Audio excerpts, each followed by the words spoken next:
country. Today here we'll be having farmers and they will also share their experiences. It is easier to buy a car that runs on petrol or diesel than to be looking for a car that is solar power driven. Ecosphere. Nature itself is a living being. These are the depiction of climate change. 90% of the food that is grown in the US is genetically modified. Ladies and gentlemen, it's been great listening to all of our professors, our doctors, captains of industries share with us the problems we have in Nigeria today and the world at large, and giving us suggested solutions to the aforementioned problems. So we are going to move straight to the open discussion. It's going to be a panel discussion. This is going to be the good time for us to ask our questions. You know, your questions concerning what you have heard so far, or perhaps an issue about climate change that you know and you're looking for a solution. We have well-equipped persons here that will give us the solutions to that. And to this effect, I will not be handling this part. So I'm going to call on the panelists for this. They are going to talk about climate adaptive practices. That's going to be the panel discussion topic and other things that are necessary. So for that, we need to call on Ms. Comfort Akpe Francis and Mr. Michael. Let's give them a round of applause as they come on stage. Mind you, Comfort is an environmentalist, climate activist, climate educator, and the host of Climate Saturday. Ladies and gentlemen, Comfort and Michael.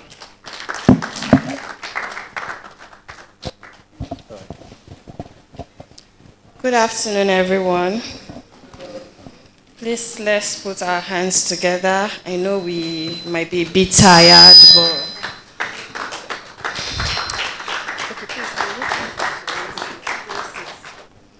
okay, so I am Mr. Michael here, are your moderators for the panel session, and we are going to be talking about climate adaptive practices. In this panel discussion, you have the opportunity to ask your questions, just like our host Favor has said. So if you have any questions that you need answers to, please get them ready. Thank you very much. All right, so good afternoon, everyone. Okay, so let's, I want to quickly do something before we go straight into our conversation. How many of you study agriculture? Let me have a quick, please, let me see a show of hand. This section is actually going to be very, very relaxing, so I want to see a show of hand. Thank you so much, my constituency. Can I see a show of hand better, please? Okay. All right, so why I said so is, I study agri-economics and extension from the University of, Federal University of Technology, Accra. And about 10 years ago, when I was doing my IT, I discovered some things. And one way or the other, we have started doing something. Why I am saying this is because one way or the other, everybody, we have a lot of field of study. If you study mass comm, communication, you know, art and all that, agriculture is actually the only field of study that can absorb every other field of study. Do you understand? So I'm putting this out to everybody because one way or the other, we found out that, you know, a lot of people are saying, okay, I want to do agri, but I don't know how and all that. There are a lot of value chain that you can play. Do you understand? Take, for example, now we have a program that we do, a community awareness program where we support support grassroots farmer to, you know, do agriculture better. So what we do is, you know, one way or the other, you cannot do that without doing maybe a flyer. That's, you know, and you know, we can't do that without having an IT person. You know, a lot of, you know, so what I want to just debunk something, you know, possibly maybe you are here, I can see my friends here now, you know, and I know that, you know, one way or the other, a lot of things can be done. I mentioned about 9-10 years ago when I was doing agriculture in the uni days, I was actually at the back of my house. I did a little farm where one way or the other it may look very funny, but that is part of what I used to send myself to school. And that time I did not even have a lot of idea in terms of knowledge. I only know that, okay, I have passion for this. But recently I begin to understand that, even if you are an IT person, if you want to do design, you have something to do in agriculture. If you want to do marketing, we will do something. A lot of things. So please, I want us to know that, agriculture is not just for production alone. I know a lot of things have been said, but the issue is you can play in all the value chain. Please let everybody understand that. And the other thing too is, when you talk about climate change, this is actually for us, because we have been hearing a lot of things about climate change and all that. Everything we do, knowing or unknowingly, is affecting the climate change. Everything. I was telling them, when I was granted interview outside now, I told them, I said, one way or the other, we discover that, take for example, it may be funny, but sometimes when I go to buy things outside, I go with my polythene. Why? Because, sometimes we buy 100 naira thing, and some of us still collect, nylon, so polythene, and we get home and we just discard it. All those things affect our climate change. And there are three T's, R that they talk. One, you reduce the use of all those things. Take for example, you want to eat, instead of you eating the quantity you can do, you will have excess. Some of us will do big boy and big girl. When we go to programs, when they give us food, you leave small and eat everything. Eat. Do you understand? All those things that whenever they now go and pour it away. Sometimes I eat the bones myself. Because, it may be little, but one way or the other, it's affecting the climate change.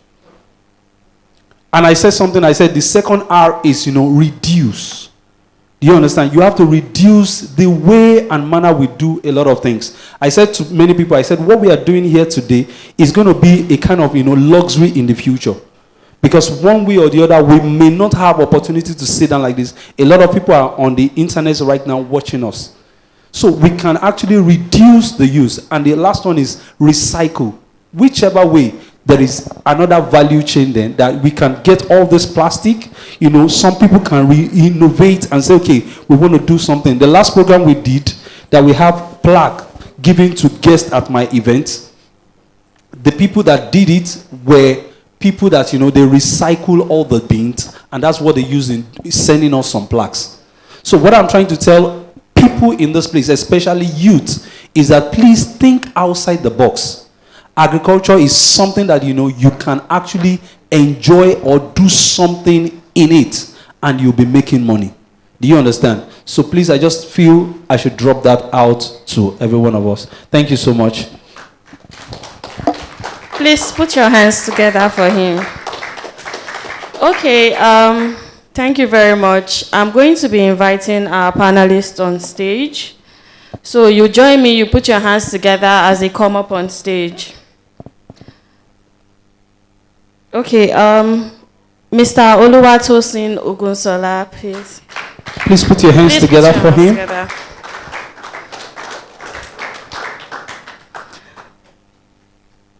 We have Dr. Charles Ogunremi. Please put your hands together. Okay. So while we are waiting, please be putting your questions. I'm sure we've had a lot of things in this place. So please be putting down your questions. If you are online, you can also indicate, and they'll grant you audience. Thank you. Thank you very much. Okay, today we've learned a lot when it comes to how climate change is affecting the loss of biodiversity and is also causing food insecurity. So my first question is going to go to Mr. Ogunsola, because you spoke about biodiversity loss and its consequences for agriculture. So, what can we do to stop biodiversity loss and improve agricultural productivity? Okay. Thank you so much. Like I expressed earlier, biodiversity loss is a big concern. And looking at what we can do about it, first is knowledge. Appreciating biodiversity itself is the first step. Then, putting that knowledge into practice. What action are you taking at your local environment, at your backyard, in terms of your practices, just like he highlighted? What practices and action are you taking? Inaction is also an action, right? For me, it's all about improving soil microorganisms because they are the key guys in their numbers, huge numbers, that help us to sequester carbon and keep this carbon in the soil. But much more than that also, in improving biodiversity, we've talked so much about planting trees, but it's also best to grow trees. While growing up in the neighborhood, we have fruit trees all around, and that's what we play with. But these days, we have cemented floors, we have artificial grasses, you know. You don't even see flowers anymore. So how would you see butterfly and, yeah, so do you have those nice scents from those flowers, from those plants that gives you, that cools the environment, that gives you fresh air. You know, plants, they give off oxygen and take in carbon dioxide. So first, knowledge, second, action, and also you being able to be the champion, encourage others also to do some of these things. Thank you very much. Okay, Dr. Ogunremi, I know you did not want to speak so much about bioengineered seed, but you know there's a lot of misinformation in this space when it comes to GMOs. Like earlier this year when we heard Bill Gates was going to help us with some varieties of maize, it was like a whole lot of issue on social media. So I'm going to ask, how safe are bioengineered seedlings? Because we've heard a lot of propaganda against them. Good afternoon again, once again. Yes, this same you just mentioned, I have heard about it, that Mr. Bill Gates is trying to... Bill Gates is not resided in Nigeria. The Podborough resistant cowpea, that's the BT cowpea, was developed in High Zaria, Samaru, by a Nigerian scientist on the Nigerian soil by other Nigerian co-scientists. It is presumed and it is known that after these products are being commercialized, the Nigerian scientists will consume this. The children will consume this product. There's nobody that will want to, breed any variety that will be hazardous or with allergens to anybody out there. And again, let me tell you something about biotech crops. The requisite proximate analysis, requisite compositional analysis are being done on these crops before environmental approval or commercialization. In fact, the stringent tests that GM crops undergo, hybrids don't undergo them. Yes, and this is so because of the concerns that are being raised by environmentalists, by the public. And the fact is, these bioengineered crops that we are talking about, these are the same crops that we import. While the government is saying, oh, well, we are importing so number of tons, let's talk of maize now. As at 3-4 years ago, Nigeria was just about 46% sustainable in terms of maize. The deficit, which is about 54%, was imported from countries that have adopted this technology. Now the question is, why can't we learn about this technology? Let's develop our own varieties using that technology, and let us be sustainable. Let us be food secured ourselves instead of importing these crop varieties. I think these are the questions we have to be pondering. These are the encouragements we have to be giving ourselves. Because don't let us deceive ourselves. Now even the importations that are being done now, they've even removed import duties. That means we can import as much as many grains into the country. Do we know what they are importing? Why can't we develop our own? And these engineered crops that we are talking, it was developed in Samaru's area by Nigerian scientists, not Bill Gates. Thank you very much. Thank you very much, sir. We've learned a lot today. You have a question? All right. Okay, so my question is to you, sir. So basically, we work with grassroots farmer, and we discover that one of the challenges they have is actually fertilizer.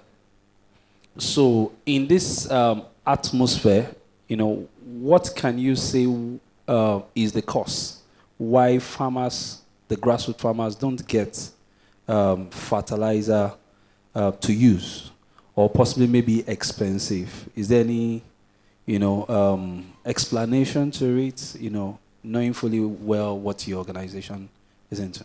Thank you. Thank you. Yeah. I would try not to be diplomatic. I would try to speak straightforward.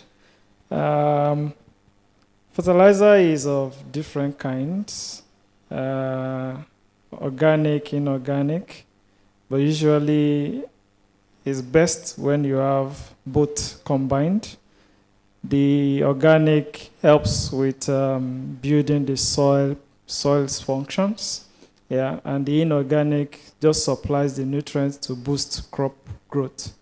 So, but in talking about accessibility, this is something that we've had meetings with the government and also key stakeholders to be able to see at different fronts what is feasible. For the government, it's all about helping out with our own policies. First, there's a ban on fertilizer going to Northeast, but there's fertilizer in the Northeast as if there's no ban, But then it's expensive. But aside that, we're also looking at, okay, if you're talking in terms of raw materials and how best to get it at a reduced cost so that the cost of production can drop, and then you can have the price of fertilizer come down for farmers. But again, at the international market, where the raw material are being sourced, it's expensive, it's in USD, and a business person wants to make profit. So once the raw material is expensive, when you add the cost of production also, the landing cost and the unit cost at the market would increase, plus or minus what the agro dealer will also add to it with logistics. So this is a big challenge, and it's something we should put into perspective when we are talking about food scarcity, hike in food prices, and all of these things. it's an ongoing conversation. We are doing the best we can because we engage basically with both the government and also the private businesses who are the ones that blend these fertilizers, who are the ones that also sell, the agro dealers. So from all of those fronts, we are pushing hard for us to see what the issues are. We know the issues. We are already moving as one united front to be able to get the government to do the needful, and then we'll be able to see how best we can help the farmers. But aside that, most of our projects are farmer-based, and we work on the feed. So we help the farmer in being able to judiciously make use of this resource to be able to boost their productivity. So regardless of the amount of volume of resource in terms of agri-input or fertilizer in this case that is accessible to the farmer, is still able to produce as much as they can, so that in all sense of it, that farmer that is 20 kilometers in an inaccessible road to the market is able to at least make production to a large extent. So far more than inorganic fertilizer, we're also looking at biofertilizers, organic fertilizer, because soil health is key, and we are big on soil health. Yeah. Please put your hands together. Okay, we don't have so much time, so we just want to throw it to the audience. Just 2 questions, and please be direct and straight to the point. Thank you. Okay. 2 people. Okay, I think we'll take one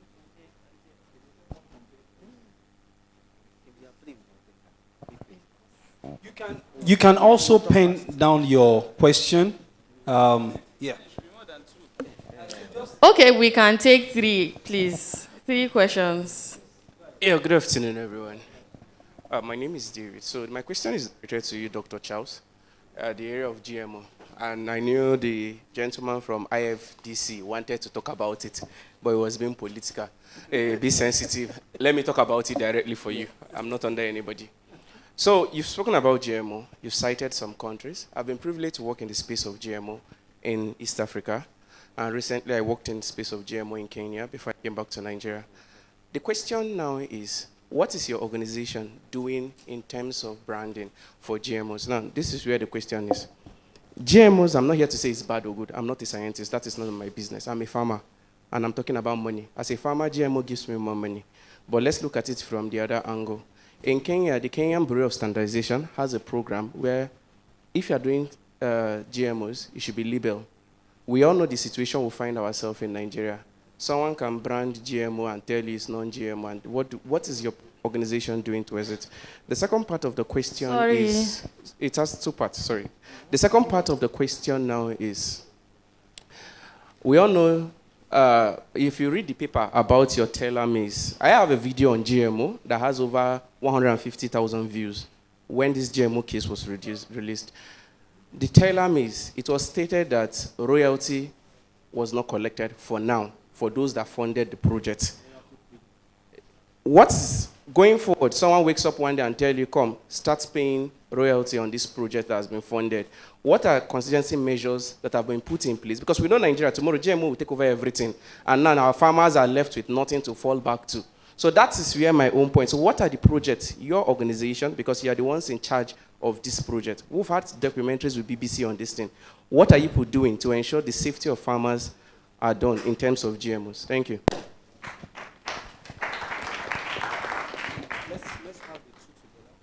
Okay.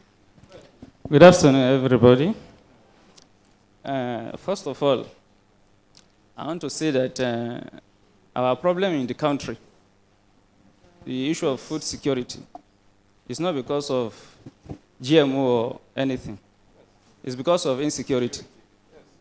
I've lived in the northwestern part of the country, and most of the grains that we consume in the country is from that part, the maize and co. But majority of them, they cannot access They don't have access to their farms. So it's not an issue of whether it is we have seeds of inferior quality or anything. Then another one is that if you don't go mechanized, we continue to have this issue of... Sorry, sir. Sorry to cut you. Please direct to your question. Yeah, we ask. Those are preambles. We don't have the time, that's why. Then first, let me also make this point. This issue of biodiversity and GMO, they are against each other. And that is more reason why Mexico is rejecting genetically modified food that they are buying from America. And they are asking America that they should provide the research findings that support that GMO, they are safe for human consumption. And I've not seen anywhere America answered that question. I'm coming, sir. So I want to ask, and another thing, it is a pity that our country is just like a laboratory where they will produce anything from anywhere in the world and bring it to us. We don't have regulatory bodies that analyze or subject all these, the food, either animal product or plant product that are coming into the country, in order to ascertain whether they are good for human consumption or not. And you also mentioned that you used to do all this chemical composition. That is not the test. The actual test for you to know that this certain food product is good for human consumption. Even the pharmacists, before they bring out any drugs, they use all these laboratory animals. They test all those things on laboratory animals. All the GMO food that you are campaigning about, have you tested them on those laboratory animals and ascertained that they are good for human consumption? Please put your hands together for him. You know, sometimes it's good to be real. You understand? Let's just let him answer first. Okay, all right. We're running because of the power. Straight to the question, please. I still remember my humble self, Comrade Mohamed Abdulwakil. Dr. Charles from Biotechnology. We'll be talking. And the bottom line is to see how we mitigate the hungers on the land. And that is why you see the youth nowadays also agitating that the bad government must be stopped. If you go to Niger State today, you can see we are talking that the agriculture has taken dimension in that particular state. Why is it like that? Because the federal government is pumping money into that particular state. If you are telling us to go back to agriculture, and nowadays, just like the olden days, our fathers and mothers, they use the energy to drive the agriculture. Nowadays, we don't have it. Because the smart youth nowadays, technology. And the best way to go is to biotechnology. I've been to 2-3 of their sensitization. And he asked question in this hall. How many of the agricultural students are here? We see few, let's just say 25%. How can we engage all these youth? You see youth corpers, they will pass out, no job. They will be looking for white-collar job. And in advanced country, the richest people are agriculture. So we need to see how we diversify and let this youth to engage themselves in agriculture. I've been privileged to travel to Turkey. When you go to all these supermarkets, you see, what's it called? Potatoes, tomatoes, you see big varieties, neat.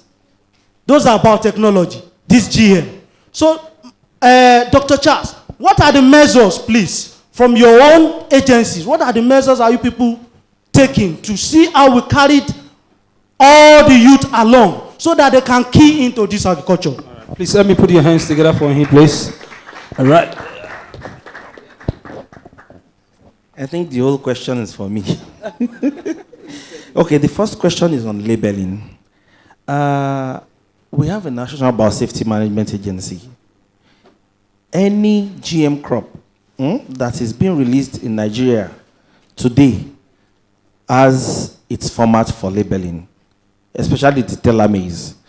I don't know whether you've seen the pack of the telomeres. The same way I put on the, apart from the labeling, I think awareness creation is what we should work on. Sincerely, I have to tell you the truth. Awareness. And we are doing everything to scale up awareness. The telomeres was just approved January of this year.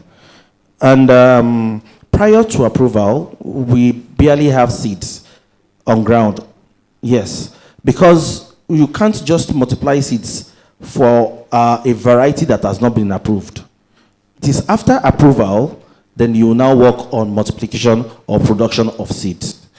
So presently, we are working on how to scale up awareness, and I'm very sure there are labels on the packages of the telomeres.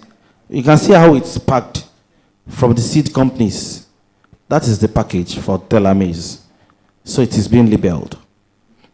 Okay, and you talked about royalty-free and safety to the farmers. When you are talking of royalty-free and safety to farmers, that means availability in the long run, if I'm not mistaken.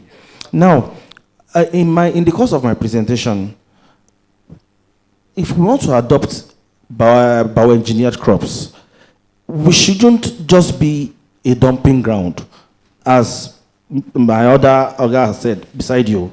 Nigeria shouldn't just be a dumping ground where they just import these materials, and unfortunately we might not, or we have not developed to the stage of even testing these things that we have been importing. But what I am advocating for, and what my agency is advocating for, is to develop our own local capacity. Do you understand? And find a way to develop our own crops by ourselves in country, in situ, instead of importing these seeds from outside Nigeria. We have good seeds, we have great seeds, fine. But on the other side, Nigerians are very intelligent. We have very intelligent scientists. So we should adapt this technology by developing our own seeds in situ. And another thing is, so in that, by developing ourselves and developing our own seeds, the issue of royalty, when it comes to foreigners, doesn't come into play. Because by that time, it is expected that we already understand the science behind genetic modification. And, you talked about the safety of GMOs. While I was making my presentation, I talked about proximate and compositional analysis. Before any GMO can be transformed or any genetic transformation can be done, we have isolines. That is the parental bodies. It is expected that you do a very rigorous compositional analysis or proximate analysis on the isoline that is meant to be transformed. And at the end of the day, if a product is made, it is expected again to do a compositional or proximate analysis. The result of that compositional analysis or proximate analysis must not deviate significantly from what you did from the isoline. That is one of the safety measures that National Biosafety Management Agency has put in place, and it is very stringent. However, genetically modified crops was first commercialized in 1996 in the United States of America. That is about, is it 30 years or 28 years ago? And up till date, there has been no report of any issues or health issues from this product. And that answers your question on maybe we testing the products with guinea pigs. This is a result that has spanned over 28 years. So if there is any other testing that you want us to do after 28 years, I wouldn't know how you want us to go about that. Then I have talked about regulate.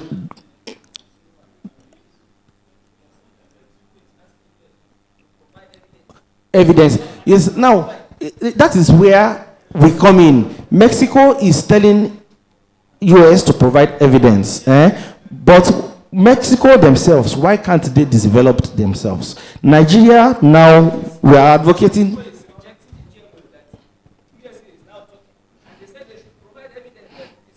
Then if USA is ready to sell the products to Mexico, then they should provide evidence.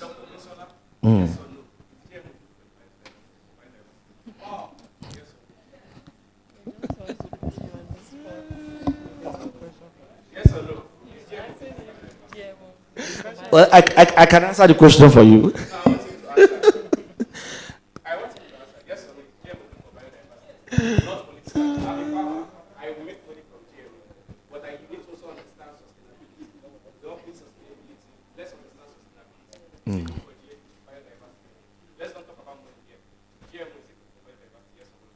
Okay, so I will throw the question back to you.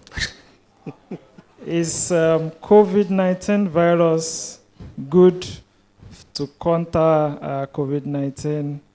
COVID-19 vaccine, is it good to counter COVID-19 virus? I'm not a doctor. It's your field. I'm a farmer as much as you are. You have experience. I don't. I'm just a grassroots farmer. Okay, so the honest truth here is... We are here to learn. I'm not countering. Exactly. I'm here to learn. I'll go back to Pedigree with what I've not taken and tell my people here. Why I'm asking this question is, currently someone about fertilizer, the way the fertilizer is coming, you can't bring the guy to it because of the water. In fact, some of the states are not. That's why we don't process things like corn and some of the things. Now, we're talking about biodiversity. We also understand that the format the Nigerian army is using is harming biodiversity. What the Nigerian army is doing is they are clearing forests. They know they're fighting bandits. You go to Zamfara, Jigawa, and all these places. So that's why I'm asking, is GMO good for biodiversity? I understand that GMO is good for certification and health, which we're experiencing currently in the Northeast. You understand? We have that problem. Our books are being compared to some countries in the world. Yeah. But I want to understand, is GMO good for biodiversity? Yes or no? It's just what I want to understand. The straight answer is this question is not a yes or no for me. The thing is, if you take water too much, water is good for your health, but if you take it too much, you will find yourself in the hospital. We are saying that Nigeria does not have enough capacity to manage GMO currently. Yes or no? I'm saying that Nigeria should develop our own. And doctor here has also said the same thing. Do you know that cowpea was developed by a Nigerian? And absolutely. So that means we need more funding for research and development. That is key if we are looking long term. All this one-stop shop of import is not good, because at the end of the day, you can't tell what rice you are bringing in. So I don't want to zero in on GMO or non-GMO. The fact is, officially, if you want to talk about GMO, that's when it raises eyebrow. But between you and I, we've been consuming GMO for a long time. It's in the market. Exactly. So I wouldn't say it's good for biodiversity, but everybody has a choice to choose what they eat. So if there's a way that we can track and label, and people are able to decide, okay, I'm eating GMO, I've gone to buy GMO for myself because I have this idea and knowledge about it, and I know it's safe for me, fine. The other person can decide not to, but that other person should also have options that they can take. So on the long run, at the national level, you can now start looking at a balance between the two to see now we are committing to NDCs and biodiversity plan, adaptation plan, and we also have issue of food insecurity. So what should we prioritize? It's a game of numbers and it's a game of prioritization. The fact that you are not doing crude oil exploration or you are not doing coal, what is your level of investment in renewable? Is this sustainable? Have you been able to industrialize to an extent that you can say, okay, we want to do away with fossil fuel? So it's a balance. Even in the fertilizer sector, we are balancing the inorganic and the organic. to see how we can move from 100% to 100 to 0 ratio, to a balance where we can have inorganic of 60, organic of 40. Like I said earlier, organic build the soil out, which is long term. But inorganic is what we need to get our food out. So this is where I think we should start tinkering from, and not just a yes or no answer. I understand what you're saying, quite all right. But in this world and age that we are now, you can't do away with GMO at this point. But regulations, labeling, and giving people choice is very important. And really, there's nothing stopping us from growing what we eat.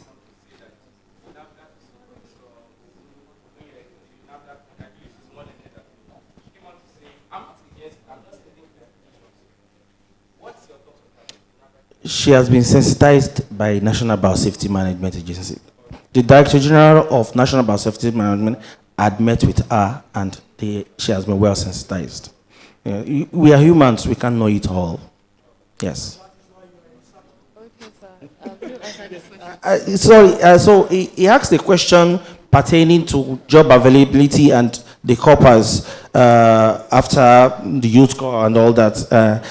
I believe the government have to come in this because our teeming youths, they see agriculture as a dirty job. Let's just say the fact. It's going to be difficult out of 100 youths to get 20% that says he or she wants to delve into agriculture. That's the simple truth.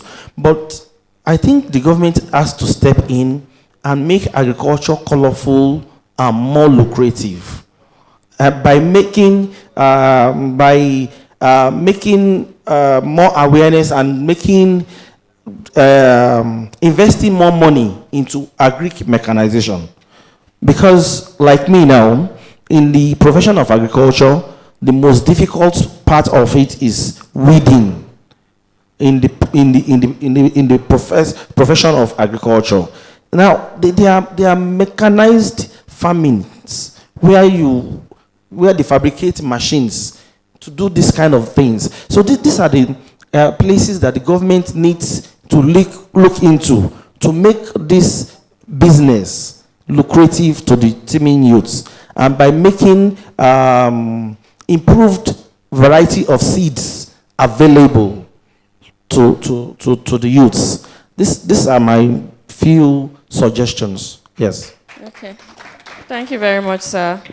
We have one question from online, and the question goes like this. The problem is that most Nigerians do not trust the government or even the people to do things up to standard and ethics. How can trust be built? How can the process be transparent to build trust in the GMOs that we develop? The only way we can build trust in the people is by strengthening our policy makers, like places like the National Biosafety Management Agency that is overseeing the safety of GMOs, by strengthening these institutions, by putting them on their feet. They must not, there is this word I'm looking for, they must not compromise on their mandates. Yes, if there is any trial on any GM crop, and at the end of the day, they deem it as unfit, then it must not be released. At the end of the day, if it is safe, yes. In fact, further and necessary tests needs to be done. So the major thing that can be done to win the trust of the public is by strengthening our institutions, our policy makers. Thank you very much. Thank you very much. Mr. Oluwatosin, please, your closing remarks. Thank you.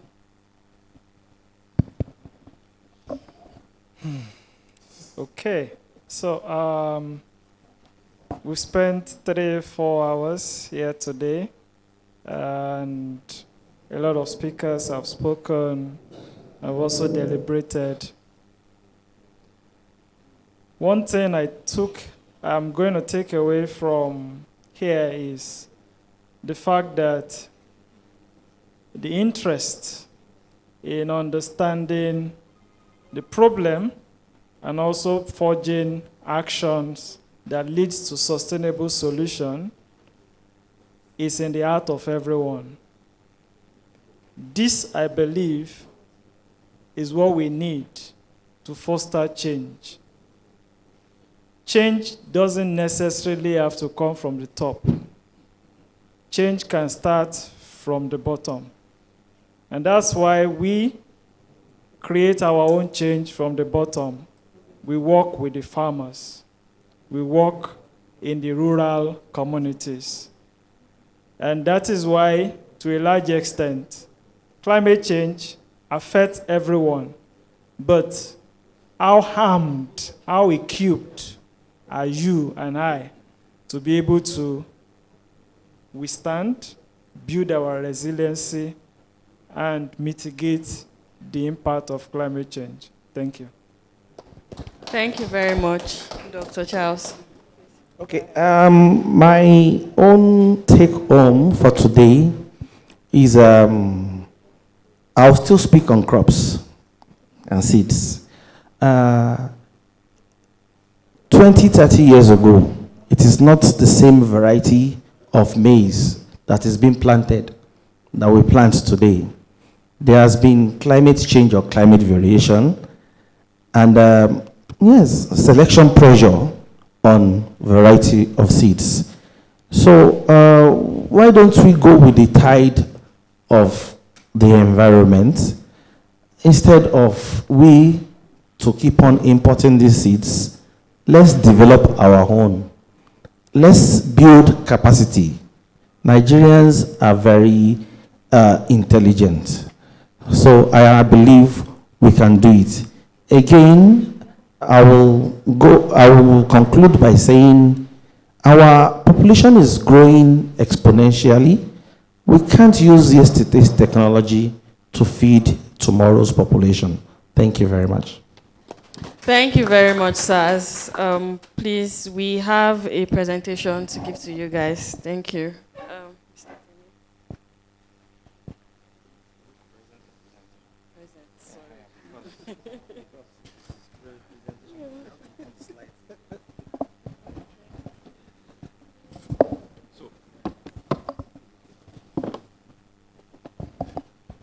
So I think I have to do this presentation. Someone is calling me. So I want to appreciate our panelists for taking time out. So when you're starting, it's like planting a seed. So when you plant a seed, you nurture it. So when I came up with the idea of planting this seed, I got them. I was introduced to him first.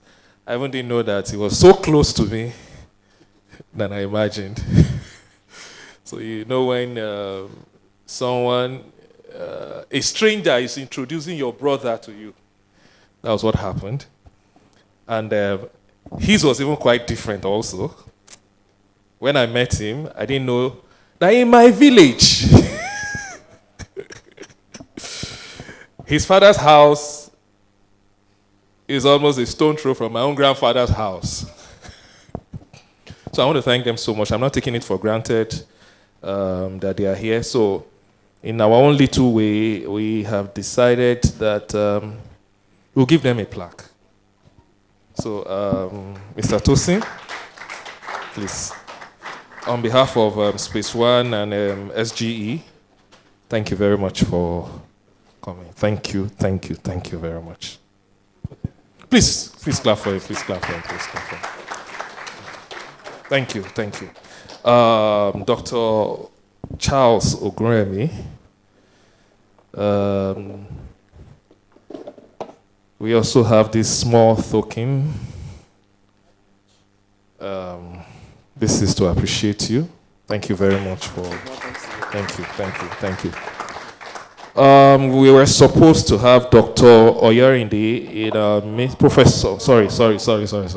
Pardon me. We want to get there one day. We are hoping to get here. So So we want to present this award to him. So, Doctor, please.